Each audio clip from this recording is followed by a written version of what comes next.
Hey, welcome back everyone. It is now May 17th of 2021. Now, one major project that a lot of fans are looking forward to is of course the Kenobi series, and let's not forget about the Ahsoka Tano show, starring Rosario Dawson.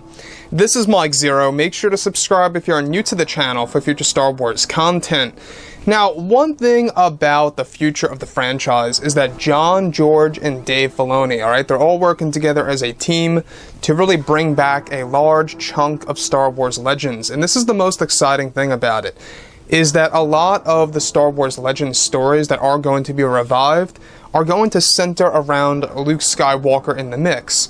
You know, I think that honestly John and Dave, they do care about the fans, they know what the fans want to see. Given that Jon Favreau is a hardcore fan, he actually loves the expanded universe. He himself even said at one point in time that he actually owned a lot of the books, comics, and the novels from the 90s into the early 2000s. So that really does speak volumes. It tells us that John, yes, is a passionate creator. He's a passionate fan and believes in what he's working with.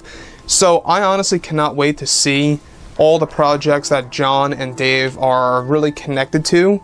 I'm less excited about Andor for multiple reasons that I went over a couple of days ago, specifically on May 12th, if you guys want to go ahead and check that out. Now, the thing about everything related to Gina Carano's Cara Dune, we do know that on May 27th, alright, is going to be a big day because that is the last day that John and Dave are going to have a meeting with the higher-ups over at Disney, negotiating Gina Carano's return into the Star Wars universe as Cara Dune, either in Season 3 or 4 of the Mandalorian series. So that really does tell us a lot of things that are happening as we speak. I think that obviously they're going to succeed on some level. We do know that a lot of her deleted scenes from Season 1, or should I say Season 2, are being implanted into the third season. So what's really interesting is that ever since Jon Favreau developed the Mandalorian series, fans have been looking forward to what Jon has in store next for the Star Wars franchise. Now, it's described that both Jon and Dave have extensive plans for the Star Wars brand moving ahead, with shows like Ahsoka and Rangers of the New Republic, plus more to come in the mix as well. However, it's described that in a recent interview, Gina Carano was able to discuss more about Lucasfilm's leadership, such as Kathleen Kennedy, where Gina Carano went on to unveil that she and Kathleen Kennedy would often run into creative differences. Not a big surprise there. For The Mandalorian Season 1 specifically, and that at times she would be very hypocritical on the set of the show, and how her character Cara Dune was to be treated. Now, Gina reveals that Kathleen Kennedy wanted a strong female character that could actually handle herself, and that many scenes that involved just that ended up getting cut from the first season, only leaving a handful of sequences from those that she shot that Kathleen Kennedy had ordered to be put into the show. Gina also unveils that Kennedy would very often disagree with Jon Favreau's approach to using some fan-favorite characters in the first season, and that Favreau had even pitched Luke Skywalker to play a major role in the very end of the first season, which Kathleen Kennedy decided to actually refuse and decline to do with the actual second-to-last episode of using Luke. Now, Gina also goes on to state and dives more into how she would also refuse to use any of her ideas of Cara Dune that would push for a strong female character even more so to work on her own in different sequences during different phases of filming the first season of Mando, and that it was very hard working with many times with Kathleen Kennedy. Dave Filoni's ideas were also shot down and not considered by Kathleen Kennedy many times for the first season of Mando.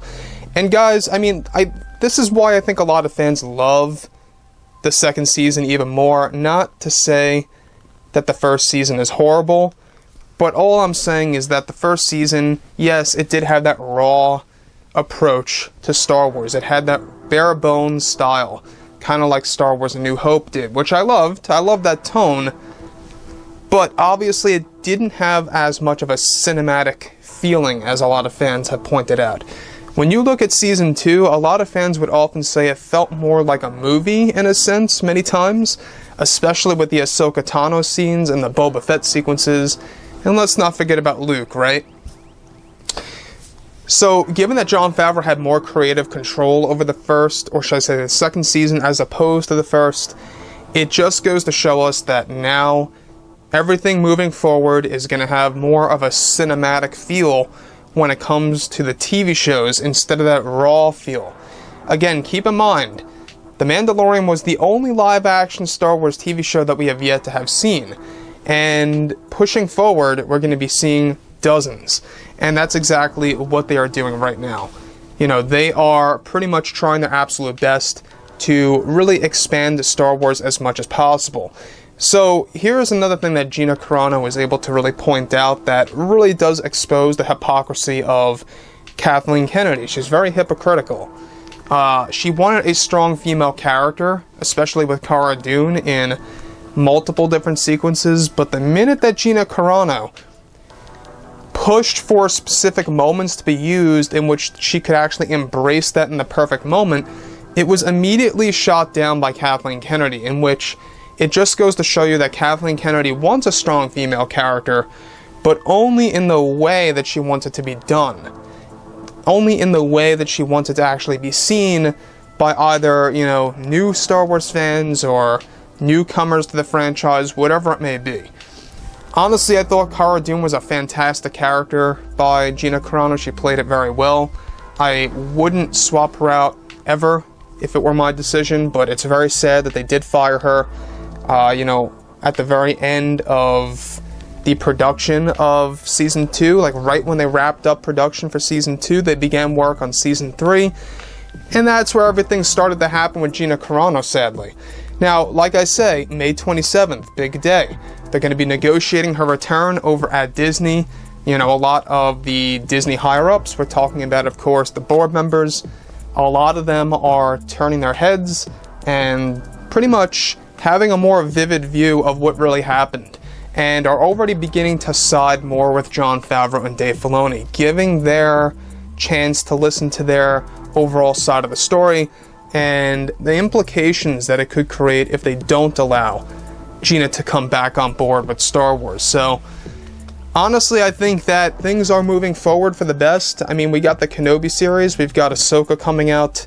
They're aiming for 2022 and 23 for those shows, so that's a great thing to look forward to. Given that we're halfway through this year already, it really does speak volumes to us that Jon and Dave are only trying to reshape Star Wars. The other thing that I do want to go over that I believe is very important for the fans is how Gina also unveils that Kathleen Kennedy often would shoot down a lot of ideas by Jon Favreau and Dave Filoni for Season 1. And I think that's exactly the main reason, obviously, as to why we didn't really have many of the familiar faces. We didn't have even a familiar face when it came to a droid, such as IG-88. They had to make it something else. You guys may recall the big talk a couple of months ago that Jon Favreau actually had wanted IG-88, the exact droid, to be a part of Mando Season 1, but Kathleen Kennedy pressed him to actually use a different model or a different name for an identical character, basically, in the mix. That just goes to show you that Kathleen Kennedy just does not respect either Legends or some of the existing canon. So, like I've said before in the past, guys, I think that things are shaping up for the best already, given that Kathleen Kennedy only has control over the Acolyte TV series, and that's it. So that's one, you know, major win for the fans. Let me know what you guys think about the entire situation below in the comments, and if you guys did enjoy the content for today, do make sure to drop a thumbs up on this video to support the channel. I thank you all so very much for the kind support, and I'll catch you guys next time.